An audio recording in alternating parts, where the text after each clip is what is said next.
Welcome back. I'm kind of fried.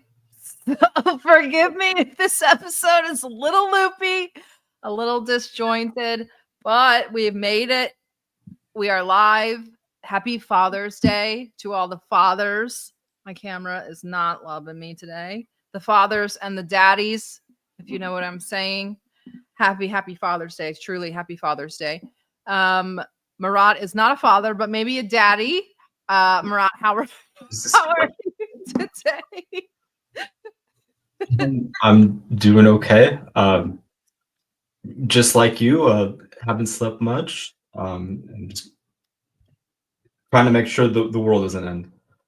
It's going to. Yeah, we haven't slept a lot, but if you guys are enjoying our coverage, please consider supporting us at ddgeopolitics.com. The Twitter is pretty up to date. We've been impeccably accurate thanks to the people at Telegram. Thank you guys. If you guys are up to date, up to the minute, very fast news, please join the Telegram, but the Twitter has done marvelously. Thank you guys.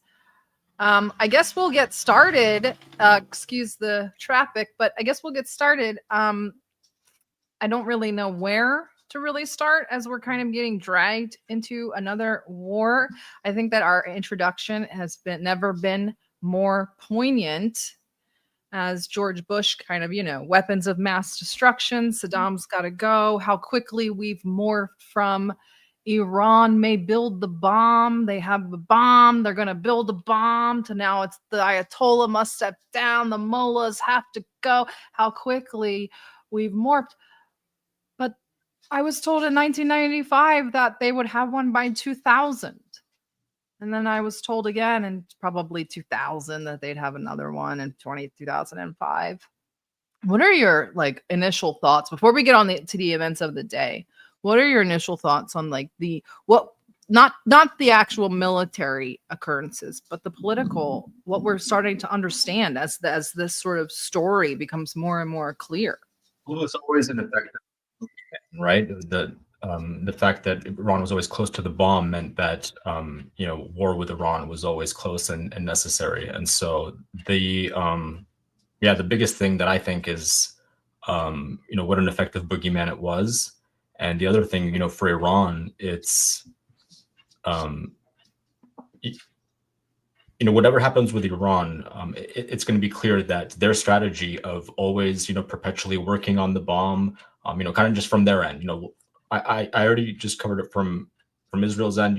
We know why they would have an interest in kind of pushing that narrative.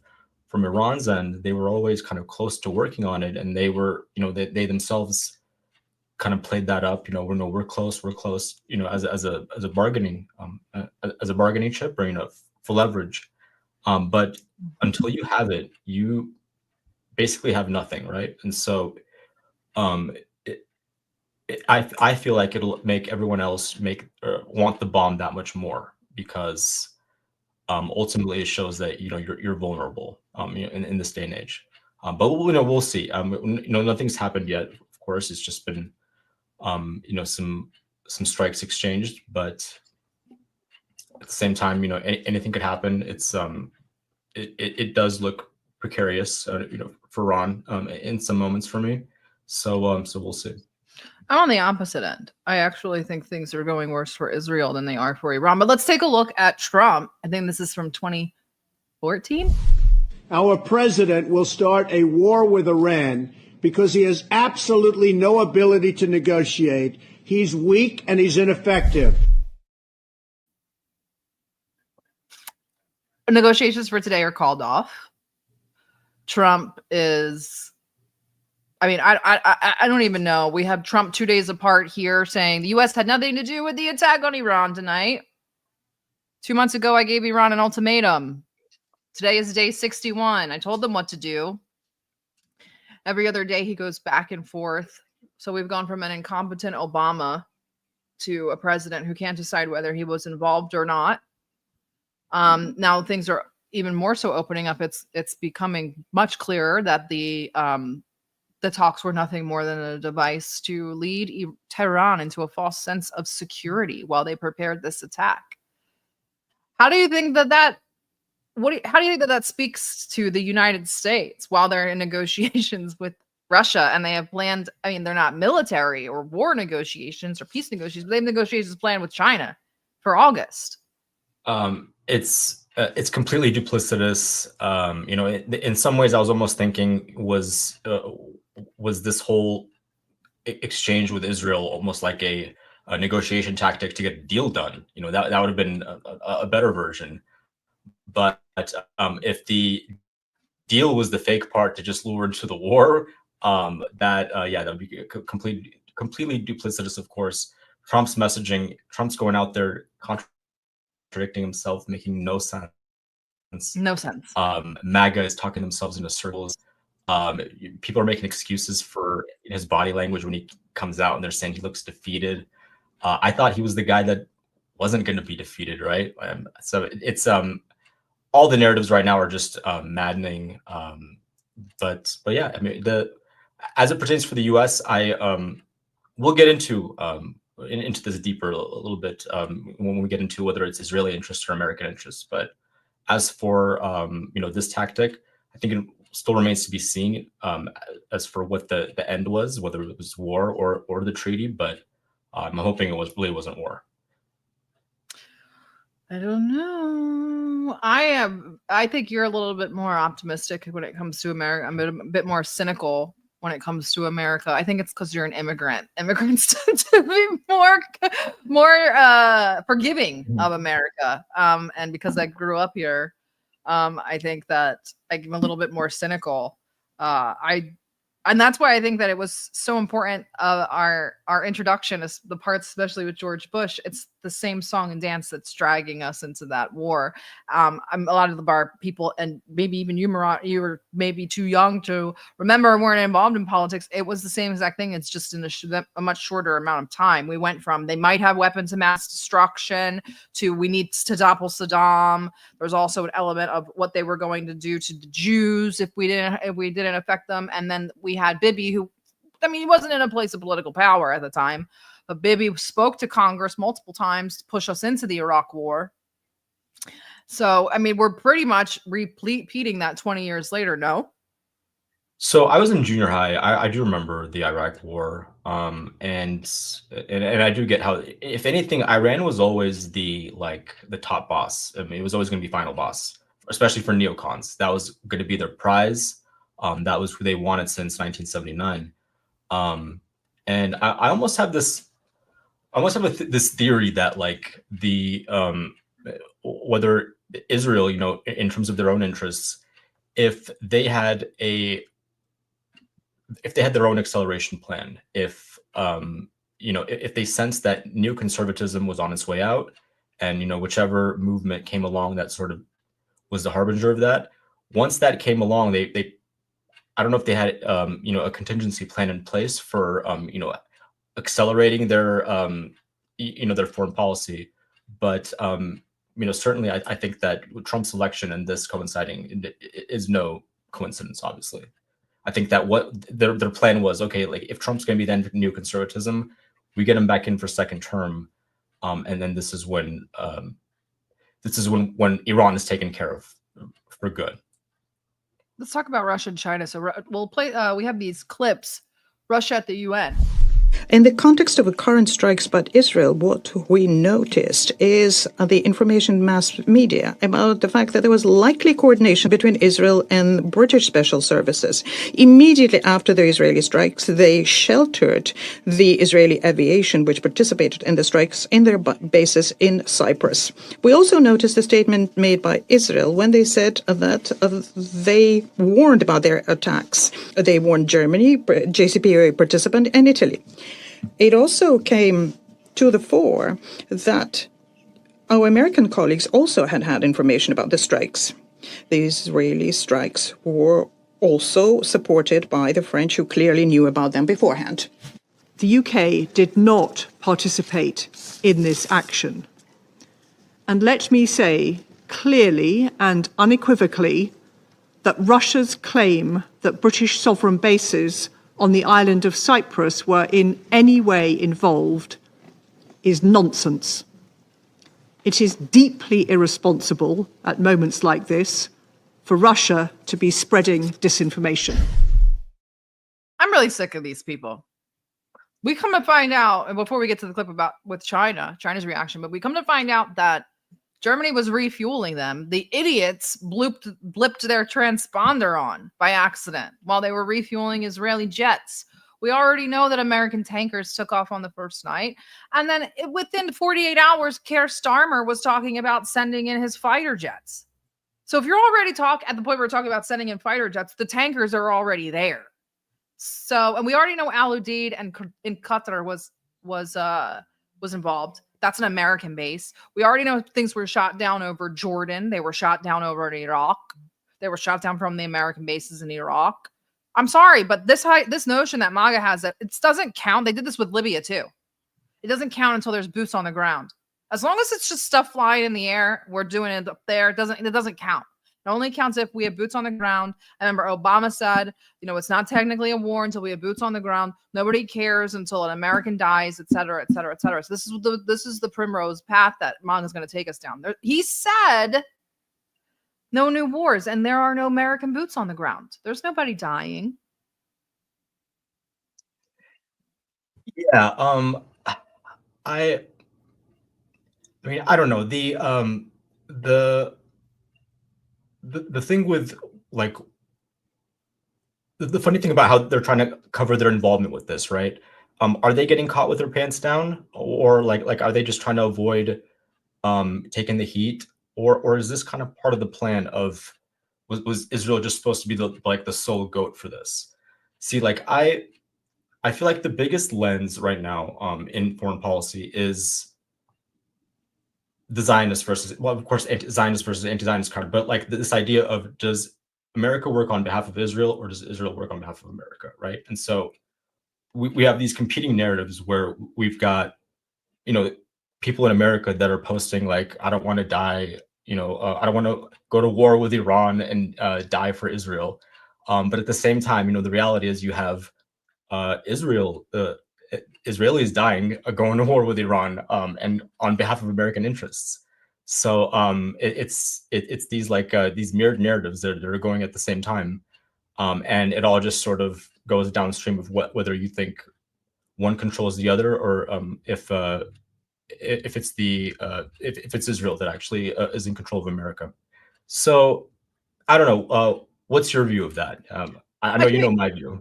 It can be both at times, but for the most part, I think that the United States is in the driver's seat. There are times, like, for instance, if Israel up and decides to bomb Iran like they did, what leverage does the United States have to get them to stop sending weapons? That's never going to happen, ever. So and Israel knows that. They also know that they can commit a slew of war crimes and do whatever they want because they've done it for 2 years in Gaza, and nobody's going to react. So there's a certain amount of leverage and control that has been kind of relinquished to Israel because we refuse to act, and they know that we won't. So there is that aspect of it. But in terms of controlling our foreign policy, absolutely not. Absolutely not. Well, I like your answer of that it can be both, because it's at some point the interests converge, and so it's like their interests are our interests, and vice versa. And there comes a point where historically it just made more sense to kind of swallow that colony and kind of unite your sovereignty, because you might as well just be one government if you're going to have such converging interests, rather than have the potential for them going rogue like this, right? And so we'll either come to a point where Israel just has to be an offshoot of the U.S. For that to become clear, or they really do become rogue, and it's it's going to be an unpleasant next few decades for them if they lose Western support and actually decide to have a go on their own. I don't personally see the likelihood of that. I don't know, but I just don't see like where the path for that would be. But yeah, I mean, it's happened before in history, right? They've kind of both painted themselves in corners because the West is in a position now. They're already involved, right? We already know. Rebar, guys, they did a really great write-up on this and a whole slew of data on what NATO did in order to assist Iran in in order to assist Israel in their strikes on Iran from May 23rd to the 30th. They were all doing all kinds of recon. So we keep on pushing this goalpost of what does involvement entail? So intelligence is an involvement, refueling is an involvement. What does involvement entail?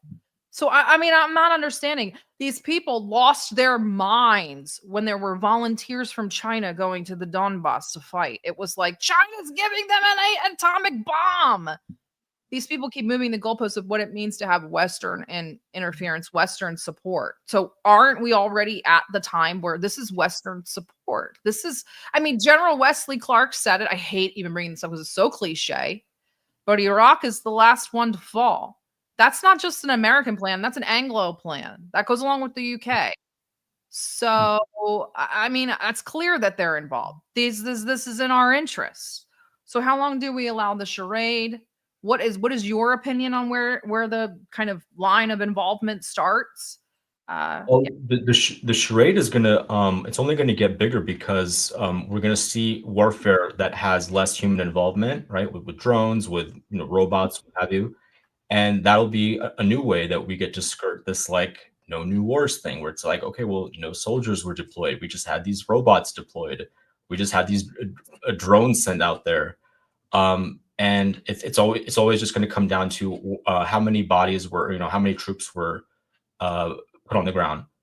So yeah, no, I agree with you, and we knew this was going to happen. I mean, the U.S. was not going to, be, some dove nation, right? So we knew it was going to get involved in something, and we knew that they were going to have to bill it as them actually not starting a war, while they are. So this was already, this is how they do everything. They call black white and they call up down. And since we're still on the topic of Russia, I want to obviously get your opinion and ask and kind of get our viewers in the chat their opinion as well. The attack in Ukraine, or the attack Ukraine completed on Russia was, I mean, it was an 18-month plan for Ukraine. I guess that's pretty good for 18 months, relatively speaking, but we know a lot of the details about that attack, about the logistics behind it and how it was carried out. We cannot deny the enormous similarities between the Israeli and the Ukrainian attack, especially as more details come out. Now we're hearing that there were trucks in Azerbaijan, possibly Iranian Kurdistan, where the Kurds are. And that's where drones were launched from. This is almost to the T of Operation Spiderweb, just in half the time, probably because Israelis are a lot smarter than Ukrainians and a lot better trained. But the similarities are undeniable. You can't. What are your thoughts? I mean, maybe I'm doing tinfoil hat and I kind of want to connect things because of my bias, but I'm just like, this is the exact same operation that Ukraine probably would have carried out if Russia wasn't so sophisticated. But Mossad is crawling all over Iran, as we know, and they have been for years. But the actual operation in itself, the execution is exactly like the one in Ukraine. so, and I imagine Russia probably has, better defenses than Iran would. So, they handled it, perhaps. Although Russia took, a significant amount of damage too. But I hadn't realized how similar those plans were. Was it in terms of the execution, like the way they had breach the border, launch them from sites like close to Iran, tried to do targeted assassinations, which they were obviously successful at. Yeah, it was almost exactly like it. So it's in warfare, you have something that's successful, and then it just becomes implemented, from the phalanx or whatever to something like this. So I imagine this is going to be a type of thing that's rolled out, more commonly, since it's clearly effective. So for those that have the military tech to do this, why not? Well, that, and I think that it just gives more indication that the United States and Britain, namely, are behind all of this, because they're squarely behind every operation in Ukraine. And the Israelis already admitted that they've been planning for this for at least 9 months. Just strange that during the 18-month planning period for Ukraine, Israel comes up with an operation that looks almost identical. Very, just really interesting stuff happening here. Really, really interesting things. Looks like they're on the same. I'm noticing. I'm a noticer, guys. I'm a noticer. All right, China's reaction. Ambassador, what do you think of the current situation concerning Israel and Iran? We strongly condemn the Israelis' attack on Iran. This is a violation of Iran's sovereignty and territorial integrity. And we are particularly concerned that they are attacking nuclear facilities, which is another red line that Israel has crossed. I mean, typical China reaction, maybe a little bit stronger than usual. What do you think that China, what do you think, how do you think China will react to this overall? Are we probably going to see some covert helping to Iran, maybe in the form of parts? But I'm not really seeing anything of China getting involved kinetically. Maybe they'll go as far as to help them with ballistic missiles supplies, but I just. I mean, I think Russia would get more involved than China, but if this were to now again, I don't think this is going to go in the long run, but if this were to be a war that were to extend on, I would see China taking up for that side, of course. But yeah, I don't think that this particular thing is going to go for too long, and so I don't think China will have to get involved. I disagree. I think it's going to go on longer than we think it's going to go, and I don't. Israel, really? Yeah, I think that because neither side is going to back down. The goals on both sides are political. They're not military. They're not geographical. Neither side is going to take the other one's land and hold it. So there's no reason to get involved in a ground war. You're just going to be pressuring each other until they politically bend to your will, and that could take months. I mean, the Ayatollah is not going to just step down. I mean, immediately after the missiles fired, right? I mean, we're in the West. They're telling us all the time, 80% of Iranians want a regime change. Women there are oppressed. Well, this is a good thing. The same song and dance they tell us for everybody. They give us the media blackouts. You can't hear anything from Iran, so they tell you the story they want you to hear. And then on the first night, the bombs fall on Iran, and the first people outside are a horde of women with no hijabs screaming, "Build the nuke." So I think that this has actually done the opposite. I'm not going to play it. Well, you don't have it anyway, and I wouldn't put you through that. But the first night, Bibi came out and said, "Rise up, overthrow your government." Right. I see. I feel like they did their best for the regime change, or to see if they could stir up a coup. But I think if it doesn't work, Israel's going to have to back away, because I don't think they're going to be able to just have a long-term war. Now, people think that they're just going to say, "Hey, U.S., come in and help us," and that's going to be the long-term war. I'm not so convinced yet that that's just what's going to happen. I do think this was a worthy shot at regime change in Iran. It probably will not work. Now I had heard about the attempt to assassinate Khamenei. That would have certainly been something, and that would have caused pandemonium within Iran. But yeah, I mean, they caused a rally around the flag effect. They probably unified the people in a way that they weren't just a couple weeks ago. But there was a lot of leadership taken out, right? So they will be replaced, but that is internal turmoil, institutional turmoil. So we'll see how Iran bounces back, but I do anticipate that they will bounce back, and that there isn't a long-term war. I expect Iran to bounce back, and I actually expect Iran to surprise us. I don't think I could be surprised by Israel anymore. They pushed me over the line, but I think Iran might surprise us in their capabilities. Maybe I'm just being hopeful. Now, who would we be if we didn't Kang at least a little bit, if we have it? Oh, it's not on there. It was the Pakistani video. Iranians say Pakistan said that if Israel tries to nuke them, they will nuke Israel. This is clearly just Pakistani Kanging. Am I pretty good to say that? Like, what are we doing here? Kind of just silly stuff. Okay. One for the Uma. The one Ummah. In other news, Israel is already panicking. Was from yesterday that they've asked multiple times. There's been multiple reports about them asking us to get involved in the war. Today, that sort of PR campaign to get us involved in the war has gone into absolute overdrive. Mike Pence makes an appearance. This is interesting. Vice President Pence, some of President Trump's biggest allies in the MAGA movement, they don't think that the U.S. should get involved at all in this conflict. Charlie Kirk warned it could, quote, cause a massive schism in MAGA. Tucker Carlson said direct U.S. involvement would be a middle finger in the faces of millions of voters. What do you think about that argument? Well, I have a lot of familiarity with those millions of voters, and I think the American people that are part of our movement, part of the Republican coalition today, understand that America is the leader of the free world.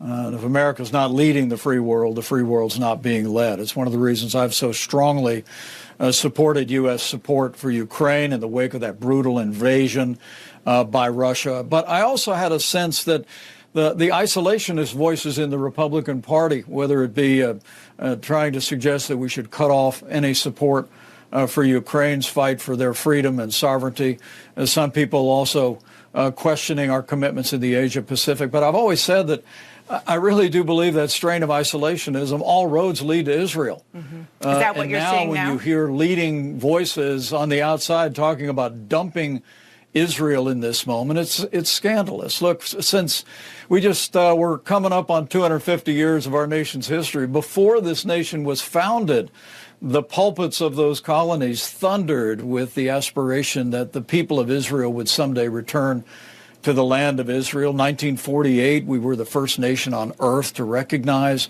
the Jewish state of Israel. I like to say Israel is our most cherished ally. And at the end of the day, I believe that is in the hearts and minds of the overwhelming majority, not just people in our movement, but the overwhelming majority of the American people know and cherish and will always stand with Israel.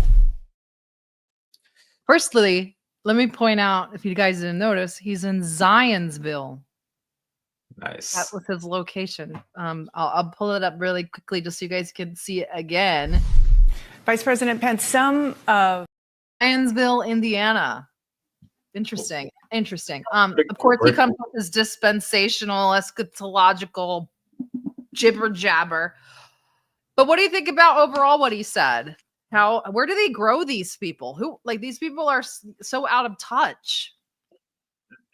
Talmudic Network sends its regards. That's where they grow them. Network. He got the call from Zog. They let him know what's up. I mean, they do it better than anyone else, and by they I mean they, with the triple parentheses. Oh wow, Maran, I'm shocked. I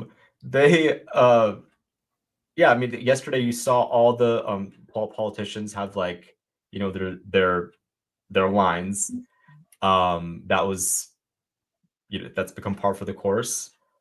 And yeah, I mean, they as we just said, Israeli interests are American interests. I mean, they certainly play it up in a cheesy way, but I do in a way believe that to be true. It's the reason why, from the side, sometimes our involvement with Israel is a little bit ridiculous. But yeah, I mean that, and we get these clips. It's comical to get to watch them, go out there and kind of cuck themselves like this. Yeah, I mean, and again, they're all kind of out in full force trying to appeal to the masses. And we've talked about this, especially in the Israeli genocide conflict, whatever you would like to call it. There's multifaceted approach. There's a ton of different factions of people that are satisfied for different reasons, that fulfill these sorts of different reasons. So Mike Pence comes out to get the evangelicals back up into a fervor.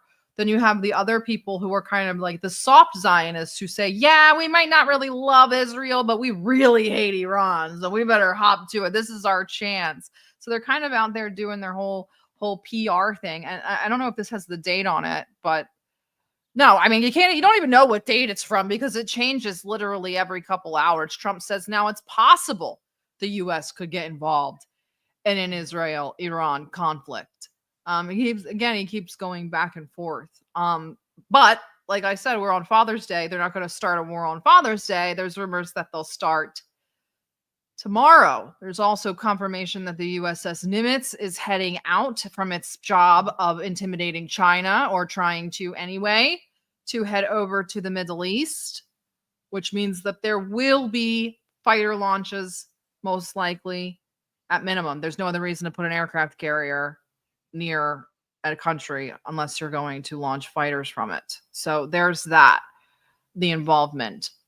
Israel's also making sure they post this everywhere, which I think is pretty cool. I mean, that really speaks to the Iranian capabilities, though I think they can actually go further than that. But they want to get the Europeans and the Russians all worked up. Okay. Area just let me know that article's from today. So today we're back to we may get involved because we're trying, according to Netanyahu, to avoid another Holocaust. Let's take a look at Netanyahu's interview with Fox News from today. I want to talk about the nuclear threat, and I want to talk about President Trump. You just said Iran tried to assassinate President Trump twice. Do you have intel that the assassination attempts on President Trump were directly from Iran?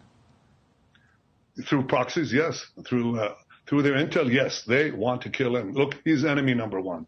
He's a decisive leader. He never took the path that others took to try to bargain with him in a way that is weak, giving them basically a pathway to enrich uranium, which means a pathway to the bomb, padding it with billions and billions of dollars. He took up this fake agreement and basically tore it up. He killed Qasem Soleimani. He made it very clear, including now, you cannot have a nuclear weapon, which means you cannot enrich. He's been very forceful. So for them, he's enemy number one. Yeah. Look, they also tried to kill me, but I'm his junior partner. They understand that President Trump is a great threat to Iran's plans to weaponize nuclear weapons and use them. When did you tell President Trump you were going to launch these strikes? Look, I've been in constant contact with President Trump. We've known each other for many years. And obviously, we informed our American friends and President Trump, our great friend, ahead of time. We did. He knew about it, of course. I mean, there were reports that President Trump kind of helped you achieve your strategic surprise by publicly urging you not to attack when he already knew you had decided to do it. So you were closely coordinating with the U.S. throughout this process. Look, we're fully coordinated, but understand that America, under President Trump, will make the decisions that are best for America. And that's the way it is. He understands that I, as the Prime Minister of Israel, the one and only Jewish state, must make the decisions that are important for the survival of my country, and he will do what is best for America. That is a relationship of mutual respect and mutual confidence. Well, he's not looking very well. It could just be the lighting. It could be Fox News. Fox News is known for like terrible color. Colors are always off. But anyway, we really got a lot to unpack just from that really short clip. We went through the nuclear threat. They also tried to assassinate Donald Trump. Bibi genuflecting to Trump, saying, I'm just a junior partner in this big corporation. Trump's the one in the driver's seat. He knew the whole time. A lot to unpack. Bibi also goes forward in that interview and says the Iran was planning another Holocaust. I kid you not. He used those words, and Israel had to attack them in order to prevent this mysterious second Holocaust that Iran was planning. Like, what are we doing here? Well, I find it interesting. And first off, it's funny he called himself the what do you say, junior partner? Yeah, I'm just a junior partner. Look at how they both do this weird sheepish thing. I don't know. I'm just kind of here. Well, he knows he's the beta, right? Wink, wink. So he's just. I mean, he. Anytime I start a sentence with well, I called, I did, and I of course let him know. It's like, yeah, that sounds like I'm telling the truth. Right? I don't know. What did you make of that answer? You don't think that he let Trump know? Well, I mean, it was just the way he answered was so odd. I don't know. Of course, I feel like they knew, but I feel like the conversation probably wasn't pleasant when they were letting them know. Why are you like this? But Do you think that they're like dragging Trump kicking and screaming into this? no, but Trump wants that Nobel Peace Prize. Trump, No, he doesn't. He can get it anyway. The Jews are the ones who give away the Nobel Peace Prize. Trump wants that Nobel Peace Prize so badly. You guys are crazy about this Nobel Peace World Peace Tour Prize. going on around. He wanted to solve India-Pakistan. That's all he has. That's all he has. He doesn't care about peace. He's running around the Middle East, carving it up into little crypto kingdoms. I think he's a little embarrassed. Like, no, he's cucked. Like, I'm not making excuses for him, but I do think that like he's not happy with how things have unfolded. That whoever just here, dodgy git show, he gets it. He has to be the nice cop.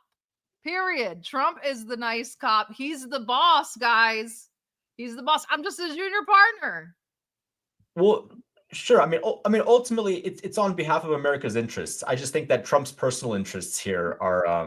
He's probably a little pouty about this, but ultimately, you're right. I'm sure the main partner is America.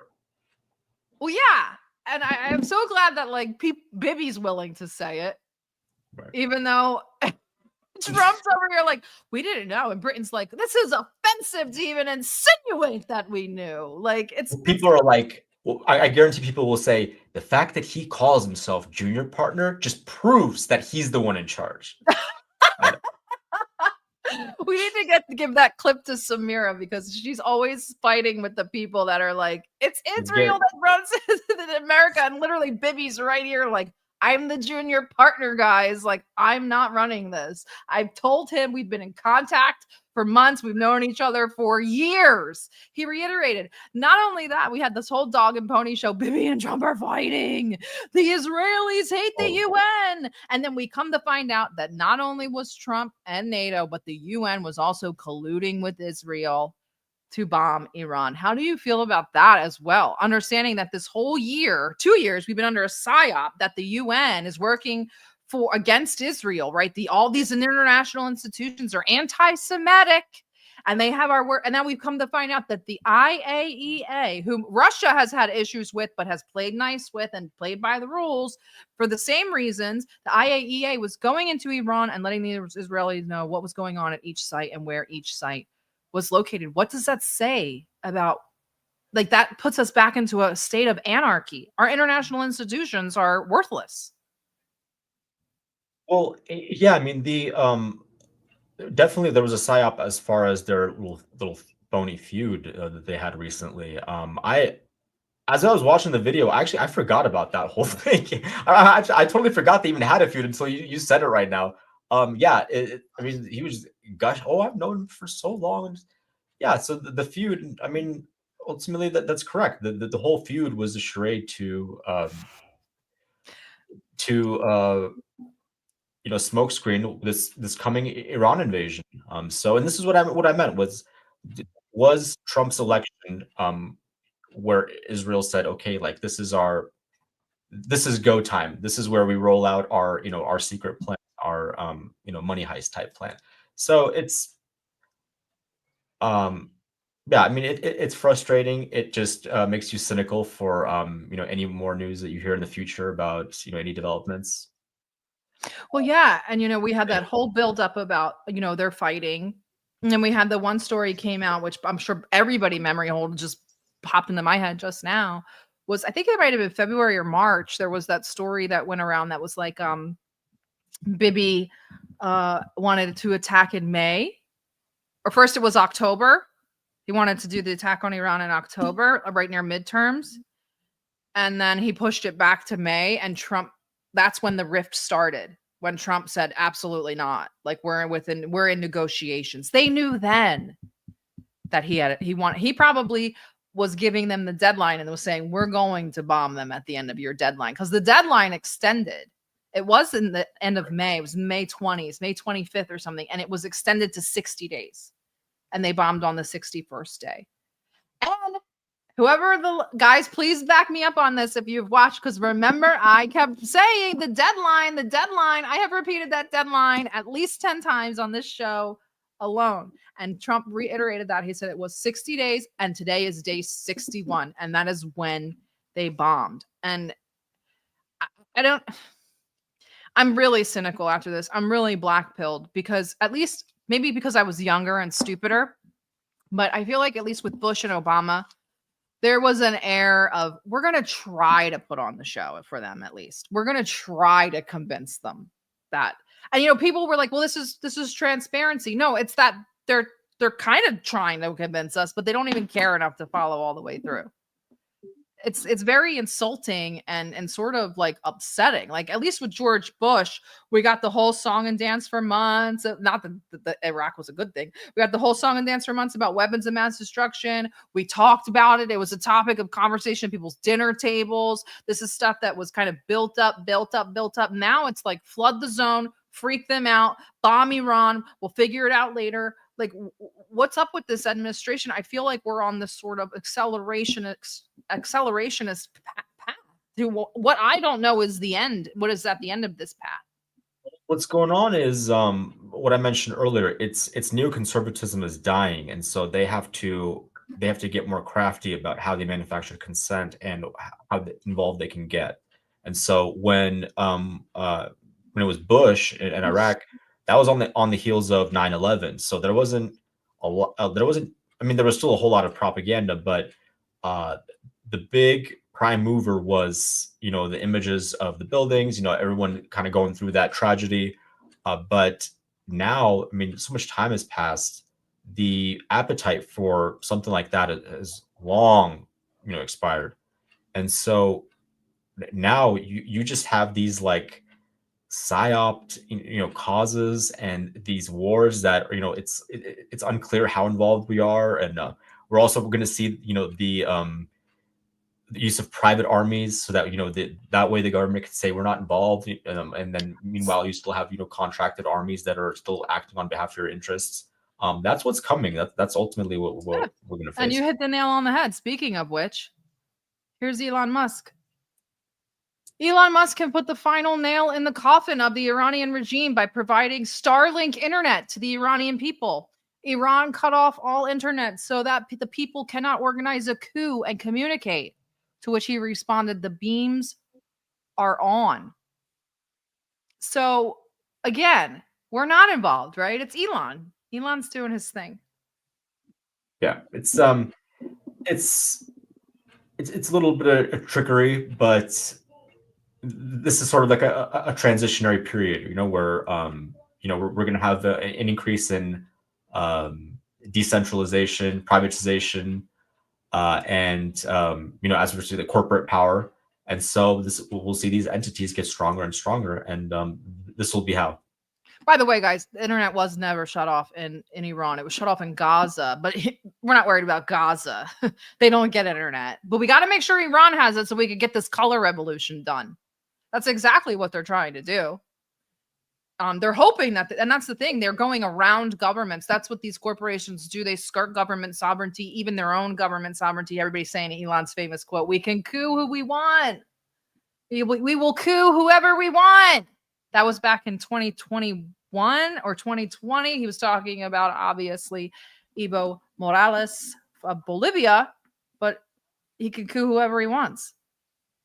And also, that quote that he had, that was this week, right? That was that we have the spaceships and they do not. And he was using a quote from a poem about the machine gun.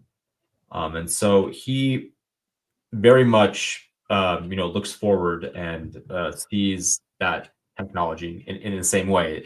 It's a weapon. It is meant to be weaponized. Exactly that. And I'm so glad that you pointed out, like, because when like people first read it, like people take Elon and a lot of these politicians at face value. They took that quote and they were like, "Oh, he's so silly. He's trolling them because we're going like he thinks he's going to," and it's like, no, there was a whole meaning behind that. I know Elon doesn't read, so I was like, I just Googled it. I didn't know the poem off the top of my head, but I Googled it because I was like, I know he doesn't read, or I know that he didn't write this. So, yes, I found that interesting. I didn't know about that poem. And that's exactly what he's saying. These primitive idiots these Middle Easterners, these brown people, these global South, Latin America especially. They don't have what we have. They can't do what they want. We'll just do it ourselves. And that's exactly what he's doing. He's skirting around people's sovereignty. I'm even starting to think if the only thing that's keeping me back is the Epstein thing, but I'm again back to thinking that the fight between Elon and Trump wasn't that real. Yeah, I mean, now I'm inclined to think none of this is just their little go-to move. Hey, we're gonna fake a feud. We're gonna do it just like WWE wrestling. Exactly. Well, McMahon's wife is Randy Savage, yeah, and just talk some shit and blah blah blah, and then come out there and be friends. Yeah. Where does she work again? At Doge or something? I don't know. McMahon's wife is in there somewhere. She works. They all work together. They're all friends. So yeah, and this is like even when he said the Epstein thing, people were saying, "Oh, he would never say that." You know, they're really fighting, and I was like, "We already know he's in the Epstein files. He didn't sell us anything new." He did the safest thing, the safest insult. And if Trump was really insulted, we know Trump. He would have been sued into oblivion and never allowed back. But here he is, putting Starlink in Iran, loving Trump again. I just love how MAGA, when he said that, I mean, for most of us, it's not a surprise, but only MAGA was just like, he said Trump was in that. It's like, yes, of course he was. We all know he was. Like, yeah. You guys are the only ones who don't think that. Yeah, and you're like, we know that he's on the files. They're like, well, yeah, but why would you say that? It's like, because that's the easiest thing to say. Yeah. No, I mean, plenty of them just said that. I don't think he would. I don't think he could have done it. Anyway, it's complete cope. It's just people have their confirmation biases, and you just. Well, I think we've gotten through all of our media assets except for this is Fox News last night, which I kind of find super curious. Listen to what the exchange between the two. Trey, I know they don't want you to show it, but how badly was their version of the Pentagon, Israel's version of the Pentagon, hit by these attacks? I'm going to have my cameraman just pan up to this building here that is on the compound of the Kiryat. And you can see these are likely offices. The building just next to it I've been in many times. But there is significant damage. They have teams there just trying to ensure that no one was inside at the time. Likely when the missile attack happened, any senior officials that would have been inside their version.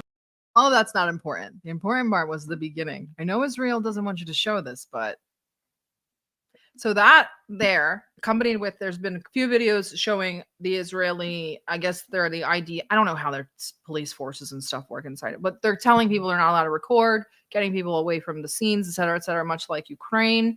They're like carbon copies of each other, except Israel's much more polished and much richer. But this has me thinking that the damage inside of Israel is much worse than we know. I know that yesterday after the attack on the apartments, Israel was saying, and I'm not taking pride in anybody dying, but Israel said, there's only 3 casualties, and in the pictures alone there were more than 3. So we know that, and this is normal for people to hide the extent of the damage, the extent of the casualties, absolutely normal. And we know that Israel is really a beacon of truth, especially when it comes to the media and politics. But that was sarcasm, in case anybody clips it. But I think that the damage inside of Israel is a lot worse than they're letting on. What are your thoughts? I think that the damage inside of Iran is pretty accurate to what we're seeing. It's pretty bad. It's bad. There's no way around it. I mean, the satellite videos or the satellite pictures from today and the updates that we're receiving actually show that I was dooming, very black-pilled and cynical. I thought it was much worse than it was. And now I'm thinking that it's the opposite. I'm thinking that the attack on the damage, the extent of the damage in Israel is much worse than they let on. And that in Iran, it's really not that bad, relatively speaking, to what we saw. It's a bit black-pilling. I really did think we were entering an era where nothing could be kept secret. Like everything was just going to be transparently reported because of the fact that, everyone had a smartphone. I felt like any kind of moments like this, like, a war breaking out, people would just have the information or just have the footage right away. I didn't really foresee this lockdown way of just banning anyone from posting any footage. A little bit concerning. I didn't foresee that one. That's it's the most simple thing, but I don't know where that leaves us in terms of information coming out. Also important to note in that video, he does say, and this is a Fox News reporter on the ground saying, basically the missiles are flying right through the Iron Dome. What do you think about the awful performance of the Iron? Again, totally impressed with Iran's air defenses. Russian, by the way. Totally impressed with Iran's air defenses. Honestly, with Iran, with the Israeli and American and Western weapons. Very underwhelmed by the Iron Dome that costs me a bunch of money every year. So the Iron Dome, I mean, perhaps we've turned a page where the Iron Dome had served its function for perhaps a certain type of tech or a certain time, and now apparently there's and weapons coming from the enemy that are surpassing it. So this is just kind of how warfare goes. But yeah, I mean, looks like Iron Dome was bested in this Very case. much so. Looking like fishnets. It looked like Swiss cheese, and maybe Area can let me know, but the drones cost 20 grand, between 20 and 50 grand, and these interceptors are a couple million. I'm not sure, but not that you're going to make the United States or Israel run out of money, but I mean, things are getting kind of tight. But I'm not sure how many drones a week Iran can produce. I know that Russia can produce an exorbitant amount, so it's just a matter of depleting the Iron Dome at this point. Even the missiles last night were just dancing around the sky. Like they were just doing whatever they wanted. Pretty astonishing. And this has me thinking now I'm going to probably dig into the Iron Dome a little bit more. But now I feel like the Iron Dome is a big farce. It's a big money laundering scheme. It was put in place to obviously combat the attacks from Hamas and Gaza, and its capabilities are matched to that. And they kind of just keep saying, yeah, we can block everything. We can block everything. Give us more money. Give us more money. Give us more money. And it's not. It does what it was meant to do from the beginning. It has not advanced any. I think it's just a money laundering sort of apparatus. But cash cow. You don't slaughter the cash cow until you need to. Yeah, as you said, it started off as something probably functional good, and there undoubtedly, just like with a lot of things in defense, there's a ton of money laundering there or any corruption. And so again, it's just going to lead to the next thing that they have to develop. But for now, it's looking like it's I don't want to say I'm obsolete, but or just on its way out. Clearly not up to state of the art. Yeah, I also agree. I also don't think that the THAAD and the Iron Beam are up to snuff. And things are not going well. I think it's time to face the music that Israel and Ukraine are sharing air defense batteries between them. Like this isn't like, and they're kind of presenting it as like this solidarity thing. It's not. It's a shortage issue. And it's very curious that we have these two proxy wars going on with these very, very weakened proxies against these juggernauts of geopolitics. It's just, I don't know. It's just, it doesn't bode well for the United States. I think, and here, I'll go out on a limb, that this week the United States joins and serious discussions, if not the closure of the Strait of Hormuz, happens. Sorry, say that again. That Iran will either seriously consider or be in the process of doing so, or the strait will close this week if the United States gets involved, which I think they'll be involved as soon as tomorrow. You think it tomorrow? Ooh, I don't think so. The Nimitz is on its way out there doing full speed. Well, I really don't. I really hope we don't. But yeah, I mean, as I said, my gut instinct is that we avoid a long-term war. But another thing I posted yesterday was I had this thought that we may avoid a World War III, but what we'll just have instead is like 87 different conflicts going simultaneously at once.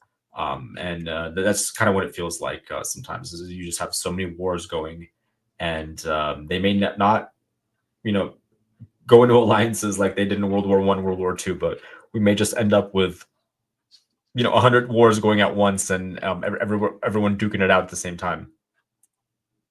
I agree. I think we're going to end on that note. You'll see us in the spaces. Sorry, guys. It's really hard to talk about what's going on because everything's so volatile and the news changes every couple minutes. So I hope that this, somebody said it feels a little bit like pre-World War I. I disagree. I think it feels like pre-World War II. We're talking about rearming Germany, rearming Japan, starting to militarize our former sort of other proxies. Things are getting very weird. We are living in definitely interesting, very volatile times. You guys will obviously be able to find us all week on the spaces. Maybe we'll have a midweek stream depending on what happens. But we will leave you with at least some sort of a light note. We hope you guys have a good Sunday and enjoy, or that you enjoyed Trump's birthday and his parade. Thanks, everyone. Good luck in the war to come.